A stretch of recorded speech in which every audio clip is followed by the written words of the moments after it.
Assalamu alaikum jama'a, barkanmu da wannan lokaci. Kuna tare da kafar ilimin noma da kiwo, kafa da take kawo bayanai akan harkokin noma da kiwo cikin dabarun zamani.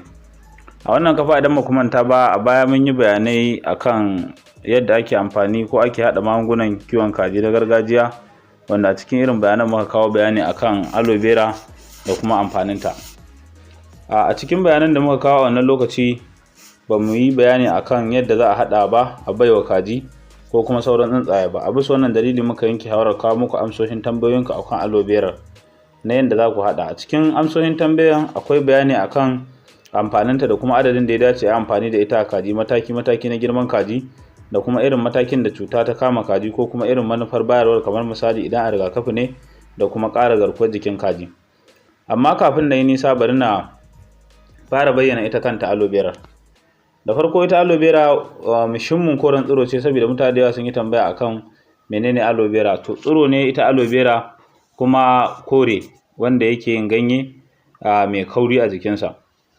Aloe vera ruwanta yana da yauki, wanda fari ne yawanci, amma irin fari haka mai kauri. Ana amfani da ita a matsayin maganin gargajiya a mutane, dabbobi da kuma tsuntsaye domin inganta kiwon lafiya. Aloe vera na da matuƙar tasiri a lafiyar kaji saboda sinadaran maganin da ke tare da ita masu matuƙar ƙarfi ne. Ana iya samun aloe vera a wuraren da ake sayar da shuke-shuke da kuma dashe-dashe. Idan kuma mutum yana da dama zai iya dasawa a gidansa. Kafin na yi nisa zuwa cikin bayanin, kada ku manta kafar ilimin noma da kiwo ce take kawo muku wannan bayani ta bakin ni Bashir Abdulaziz Bulangu. Idan ku sababbin shigowa ne a wannan kafa, idan a YouTube kuke bibiyar mu, ku danna mana subscribe. Idan a TikTok da Facebook ne, ku danna mana follow. Kafin na yi nisa, bari in fara da gabatarwa da bayani akan amfanin aloe vera a kiwon lafiyar kaji. Na san dole ne kowa zai so ya ƙara sanin amfanin aloe vera, musamman ga waɗanda suka fara jin wannan bayani.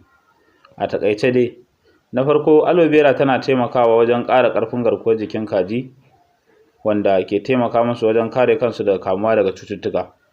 Na biyu, tana taimakawa wajen warkewar rauni a jikin kaji, domin aloe vera tana da sinadaran kashe ƙwayoyin cuta irin su antibacterial da kuma fungi wato antifungal, masu saka raunukan jikin kaji saurin warkewa cikin gaggawa.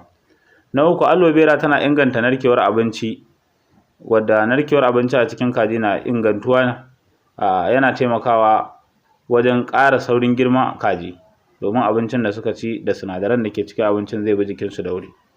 Na hudu, tana rage yawan damuwa wato daga wahala ko wata azaba da kaji suka sha, domin kaji kan sha wahala a lokuta dama, kamar bayan an yi musu rigakafi, ko kuma lokacin da aka yi tafiya da su, ko kuma tsananin zafi ko tsananin sanyi kan sanya su ga damuwa.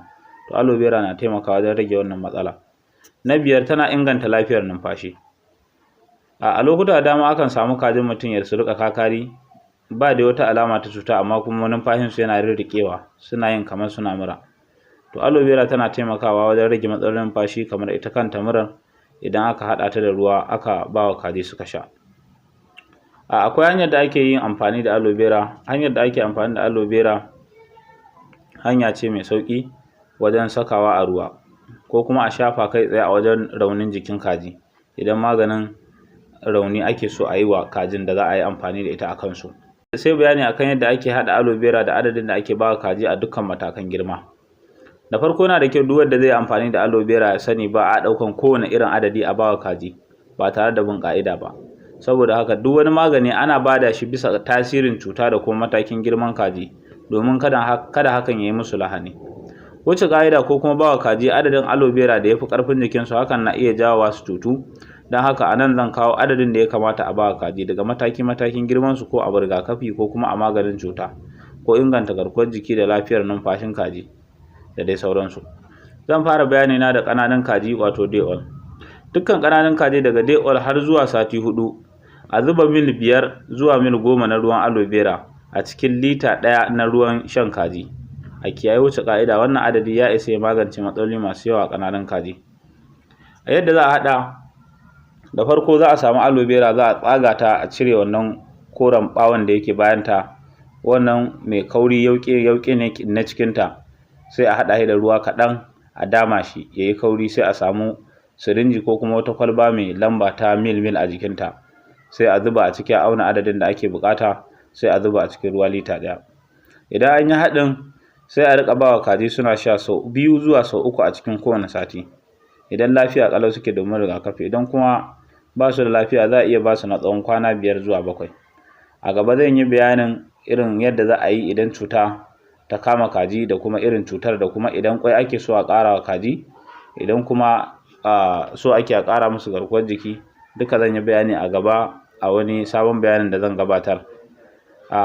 Sai kuma batu akan idan a matasan kaji ne masu tasowa 'yan sati 5 zuwa irin 12, a zuba mil 10 zuwa 15 na ruwan aloe vera a cikin ruwa lita 1 na shan kaji, sai a riƙa ba kaji suna sha su ma sau 2 zuwa sau 3 a cikin kowane sati. Idan lafiya ƙalau suke domin rigakafi da inganta garkuwar jikin kajin, idan kuma ba su da lafiya za a iya ba su na tsawon kwana 5 zuwa 7. Na 3, kaji masu yin ƙwai da kuma kaji masu girma sosai irin na nama kamar maja manya da sauransu. Su ma waɗannan a zuba mil 20 zuwa 30 na ruwan aloe vera a cikin ruwa lita 1 na ruwan shan kaji. A riƙa ba su sau 3 zuwa 5 a kowane sati, ko kuma a lokacin da ake da buƙata, kamar a lokacin da kaji ke cikin damuwa da kuma lokacin da suka sha wahala sosai. Idan kuma ba su da lafiya za a iya ba su na tsawon kwana 5 zuwa 7. Sai kuma idan ya kasance kaji ana so a yi amfani da aloe vera ne a yayin da suka ji rauni a jikinsu. Idan kaji sun ji rauni ko sun kamu da cututtukan fata, a shafa ruwan aloe vera kai tsaye a wuraren abin da ya shafa. Za a riƙa shafawa a kullum sau 3. Gargaɗi a yayin haɗa aloe vera a tabbatar da ingancin tsaftar ruwa da kayan da za a yi amfani da su domin gudun haddasa samuwar illa a cikin ruwan maganin. Da haka duk lokacin da za a haɗa aloe vera a matsayin magani, a wanke ta fes da ruwa sannan kafin a yi amfani da ita. Haka zalika kwanon da za a yi amfani da shi wajen haɗa maganin da kuma hannun da za a sa a yi amfani da shi, a tsaftace shi da tare da tabbatar da ruwa yana da tsafta kafin a bawa kaji su yi amfani da shi. A nan ne muka kawo ƙarshen bayani akan aloe vera, ta yadda za a bayar da ita a kiwon kaji matakin girmansu, ta yadda za su tashi cikin ƙoshin lafiya. A bayani na gaba za mu yi bayani akan yadda za a iya haɗa aloe vera tare da barkono a yi amfani da su, da kuma bayani akan yadda za a sa adadin da za a iya kashe cuta a jikin kaji, cututtuka irin su Newcastle da cuta irin coccidiasis, da adadin da za a bayar na aloe vera. Idan kuma kaji ake so su ƙara yawan yin ƙwai, za mu yi bayanin adadin da ya kamata a riƙa ba su da kuma yawan kwanakin da za a riƙa ba su, shi ma a bayani na gaba. Idan kuma kajin broilers mutum yake kiwo yana so su inganta naman su yi boosting, suna cin abinci sosai, shi ma zan yi bayanin adadi a duk bayani na gaba.